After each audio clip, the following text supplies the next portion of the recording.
The next seam we're doing is a reinforcement seam. This stitch is sewn at the smallest stitch length, and it's used to make a seam stronger. So you usually use it in places like armholes, crotches, and corners. So to set your machine for this one, stitch width remains at 0. If it's not, bring it all the way to the left. Stitch length now will be at 1.5.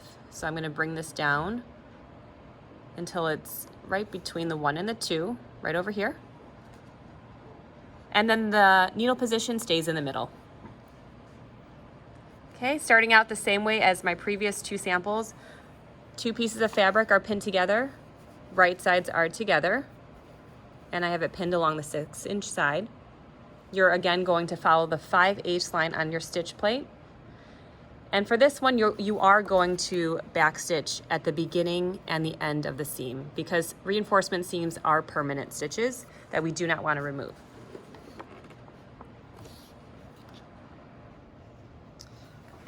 So I'm positioning it here at 5/8. Make sure you're starting on your fabric. Now these stitches will be sewn very close together. And I'm going to backstitch by holding this in. Go back to the top and release.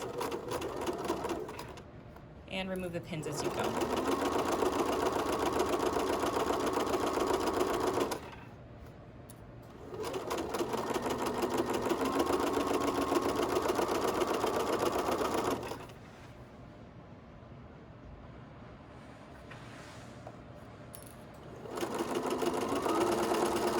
When I get to the bottom, I'm going to hold in the reverse stitch control. Sew back about 5 stitches and release. When you backstitch, make sure that you're stitching over the original stitch and then release it from the machine.